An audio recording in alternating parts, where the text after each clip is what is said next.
Hey there guys, EctoMaster here. We're back in the Legion Alpha. Oh my god, all the people. Let's find an inside spot. Find a nice quiet inside spot. There we go. Yeah. Alright, this'll work. Turn around. There we go. Alright. Alright, we're back on a Death Knight. Why are we back on a Death Knight? Well, there's a very simple and plain reason. We're gonna take a look at the talents that they got going on here. So, yeah. We're going to start with the Unholy, because that's apparently what we're on. And then we're going to spend 200 gold and go right on up the thing, which is great because we only got 5,000. Anyways, so what they have been doing, and I'm sorry if you've seen this message with others, but I'm going to say this with every single one of them. What they have done is they made the talents more specialized, so you're not going to see a lot of crossover. Kind of like what they're doing with Heroes of the Storm, where the talents are more specific to that hero and you're not seeing it over others. Not only have they done that, you know, the talent trees have always been kind of like that, and then they made it a little more homogenized, and then now they've gone back to where it's, hey, it's not the talent trees of old, but everything has its own thing. Right? Right. Alright. So we're going to look at the Death Knight first. We're going to do the others as well, but we're going to take a gander at the DK. So at 56, because they are a hero class, you get the choice of the first top three. All will serve. It's a passive. Your raise dead spell summons an additional skeletal minion and its cooldown is removed. Bursting Swords. When a festering wound bursts, it also deals 20% of its normal damage to all enemies within 8 yards of the target. And Ebon Fever. By Virulent Plague, deals its damage 50% more quickly. At 57, you have Infected Claws. Your Ghoul's Claw attack has a 50% chance to cause a festering wound on the target. Festering Strike now applies, Pestilent Pustules, I'm sorry. Festering Strike now applies 1 to 6 festering wounds. And Blighted Rune Weapon. Your next 3 successful auto attacks infect your target with 2 festering wounds. Level 58, you have Unholy Frenzy. When a festering wound bursts, your ghoul gains 100% increased attack speed for 2 seconds. Castigator. Not Castigor. Each Scourge Strike, Critical Strike, bursts an additional festering wound. The runic power gained from triggering a festering wound is increased by 3. And then Clawing Shadows. It costs 1 rune. Deal 11,087 shadow damage to the target and trigger a single stack of festering wound if it is present on the target. Replaces Scourge Strike. Sludge Belcher at level 60 is first choice. Raise Dead now summons an abomination instead of a ghoul with improved innate abilities. Asphyxiate. This is what I was looking for on my Frost, the other ones. I love this ability. I have it on my Frost DK. Channel Dark Energies that lift the enemy target off the ground, crushing their throat and stunning them for 6 seconds, or until your channel ends. Can be channeled while moving. I dislike the fact that I can't do it here, or as a Frost. It's only on Holy. Debilitating Infestation. All enemies affected by Outbreak are snared by 50% for 3 seconds. Level 75, you have Spell Eater. Your anti-magic shell is 20% larger and lasts 5 seconds longer. Corpse Shield. For the next 10 seconds, 90% of all damage you take is transferred to your ghoul. If your ghoul is slain while the spell is active, it cannot be resummoned for 30 seconds. And then Lingering Apparition. Wraithwalk lasts 1 second longer and has its cooldown reduced by 30 seconds. Level 90, you have Shadow Infusion. Dealing damage with Death Coil will decrease the cooldown of Dark Transformation by 2 seconds. Necrosis. Death Coil has a 25% chance to cause Virulent Plague to erupt on it when it damages infected enemies. Not on it. An Epidemic. Empower your Virulent Plague. I don't know, I'm saying it wrong, I know I am. Causing all infected enemies to instantly suffer 4,434 shadow damage. Nearby enemies suffer 693 damage and are infected with the Virulent Plague. And then level 100. Now, as far as I know, there is going to be a level 110, but doesn't look like they implemented it yet. Dark Arbiter, summon a Valkyr to attack the target for 40 seconds. The Valkyr grows more powerful as you spend runic power. It replaces Summon Gargoyle. Defile. Defiles the ground targeted by the Death Knight for 10 seconds. Every 1 second, if there are enemies standing in the defile, it deals 1,847 Shadow Frost damage to them. Bursts a festering wound if present, and grows in radius and damage by 2.5%. While you remain within defile, your Scourge Strike will hit all nearby enemies. It replaces Death and Decay. And then Soul Reaper, another one that is used right now by all Death Knights, strikes an enemy for 5,013 physical damage. After 5 seconds, up to 3 festering wounds on the target will burst. If 3 wounds are burst, you gain Runic Corruption. So those are the talents. Specialization with Unholy. You have Festering Strike, Scourge Strike, Outbreak, Death Coil, Death and Decay, and Raise Dead. And apparently does this new Festering Wound thing. So let's switch over to my favorite, which is Frost. And we'll go ahead and take a look at Frost specialization beforehand.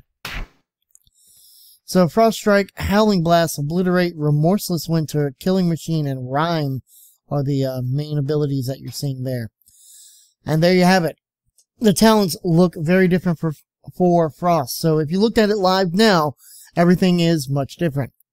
So level 56, you have Shattering Strikes, increases Frost Strike critical strike damage by 30%.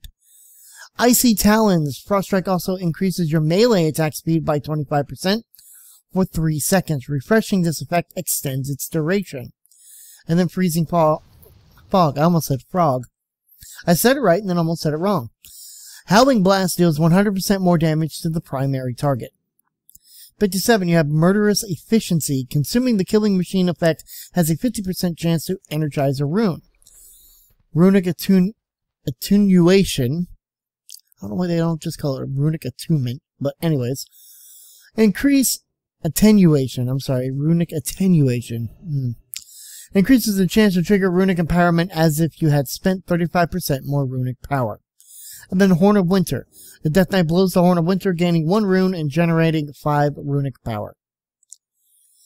Ice Cap. At level 58, your critical strikes during Pillar of Frost have a chance to extend its duration by 1 second.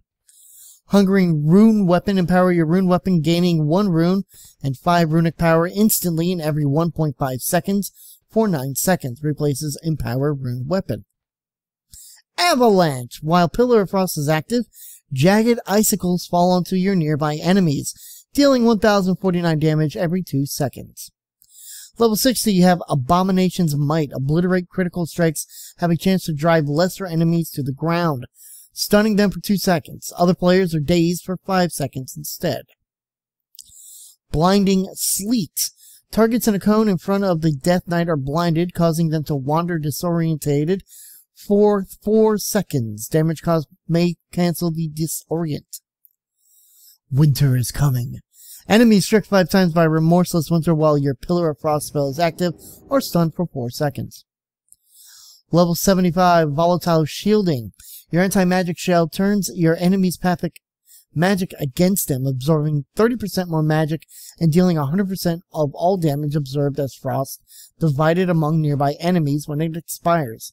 Runic power generated from absorbing magic is reduced.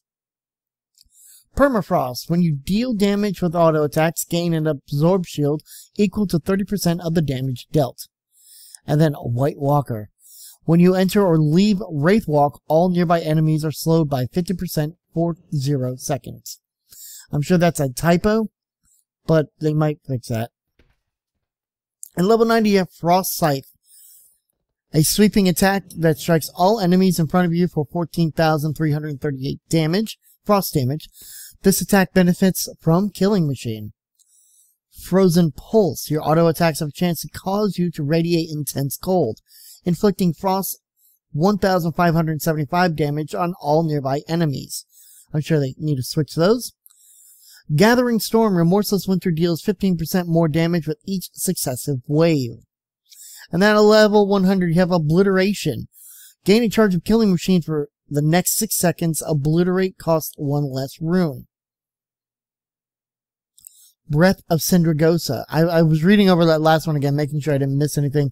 I'm sure a lot of these need to be cleaned up. It is the alpha, so keep in mind, a lot of these are probably going to change.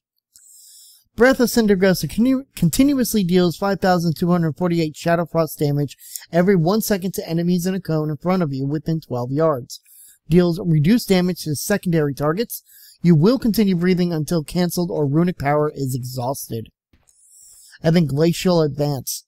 Summon glacial spikes from the ground that advance forward, each dealing 13,117 frost damage to enemies near their eruption point. So there's Frost DK.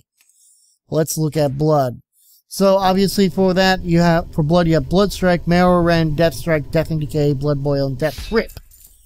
Death Grip is available for everybody, but let's take a look. So again, we can see that everything has changed. Level 56, you have Bloodworms. Your death strikes that overheal create a Bloodworm. Bloodworms attack your target for 6 seconds, dealing minor damage, and then burst on you, healing you for 30% of the death strike overhealing. If you drop below 30% health, your Bloodworms will immediately burst on you. Heart Strike. Instantly strike the target and 2 other nearby targets, causing 5,900 physical damage. Generates 5 bonus runic power plus 2 runic power per additional enemy struck. This replaces Blood Strike. And Consumed Vitality. Drains 52,281 health from the target over 5 seconds. You can move, parry, and dodge while channeling this ability. Level 57, you have Rapid Decomposition. Your Death and Decay deals 25% more damage to targets infected by Blood Plague, and generates 1 runic power when it deals damage. Soul Gorge. Consume your blood plagues within 0 yards, dealing 2,217 shadow damage to each infected enemy. Empowers you with up to 15% rune regeneration per plague for 24 seconds. Plagues closer to the expiration grant more rune regeneration. Replaces Blood Boil. Ossuary. Standing in your Death and Decay also causes Marrow Rend to hit multiple targets for 25% of the damage dealt to the primary target. If Marrow Rend hits at least 2 targets, additional Bone Shield charges have a chance to be generated. Level 58, there is Spectral Deflection. While Dancing Rune Weapon is active, attacks that would deal more than 30% of your maximum health are reduced to deal 30% of your maximum health. Hold on. Attacks that would deal more than 30% of your maximum health are reduced to deal 30% of your maximum health. Okay. Red Thirst, NYI. Just, I'm going to say this, it's not yet implemented. Vampiric Blood instantly energizes 1 rune and increases your runic power regeneration by 10% for its duration. Again, this is alpha, so there's a lot of things that may change. Anti-Magic Barrier, Anti-Magic Shell also increases your maximum health by 25% for 10 seconds. Rune Tap. I used to use this all the time back in Wrath. Consume a rune to restore 20% of your health. You may recast Rune Tap within 3 seconds without triggering the full cooldown. Purgatory, an unholy pact that prevents death when you sustain fatal damage, instead absorbing incoming healing equal to the amount of damage prevented, lasting 3 seconds. If any healing absorption remains when this effect expires, you will die. This effect may only occur every 3 minutes. And Mark of Blood. Place a Mark of Blood on the enemy. Whenever the enemy damages a target, that target will be healed for 4% of its maximum health. Effect is doubled if the Death Knight is the target. Lasts 20 seconds or up to 20 hits. So, kind of like, 3,000 every 3 months or 3,000 miles you regenerate your health. Boom. Tightening Grasp. Reduces the cooldown on Gorfine's Grasp by 60 seconds. Tremble before me. Each time your Death and Decay deals damage to an enemy, that enemy has a chance to cower in place for 3 seconds. Enemies cannot suffer from this effect more than once per 10 seconds. I have no idea what that was. That was interesting. March of the Damned. Become immune to roots, snares, and stuns for 6 seconds. Does not break effects in progress. Level 90. Willoughby Necropolis. Reduce all damage taken by 20% while your health is below 35%, or when any attack would reduce you below 35%. Exhume. Gain a charge of Bone Shield every second for 5 seconds. And Foul Bulwark. In each application of Bone Shield increases your maximum health by 3%. Level 100. Bone Storm. A Whirl of Bone and Gorg batters nearby enemies for 6 seconds, dealing 3,325 shadow damage every 1 second, and healing you for 1% of your maximum health per strike. Blood Mirror. Affect an enemy with Blood Mirror for 10 seconds, while active 20% of any damage dealt to you is redirected to the target. And last but not least, Blood Beast. Calls forth a pair of Blood Beasts to assist you in combat for 15 seconds. Blood Beasts heal you and themselves for 50% of all damage they deal, and share 10% of all damage you take. So there you have it. That is the new talents and how they are looking. So again, they're more specialized. They're back to being specialized again. And each one has its own thing. As you can see, with Blood, it's very much about survivability and staying alive. Frost is very much about causing damage using your abilities, while Unholy is all about your minions and summoning your undead and buffing them. So it's really cool what they're doing. I can't wait to see what else is coming. Of course, this is early alpha. Well, mid-alpha, something like that. Mid-alpha, early beta, it's somewhere around there, right? It's somewhere. We're going to get through things, okay? Basically, I will try and update this whenever I get a chance. Obviously, I may come back in a month and see how things look now. Or maybe 2 weeks. I don't know. That being said, I'm going to try and do each and every class. So, they may be updated after I record the video. So, I'm going to say that ahead of time, because this one's going out very soon. Or not long after I recorded it. So, yeah. Keep an eye out, guys. I am EctoMaster. We'll be back with more. And as always, everything else is coming soon.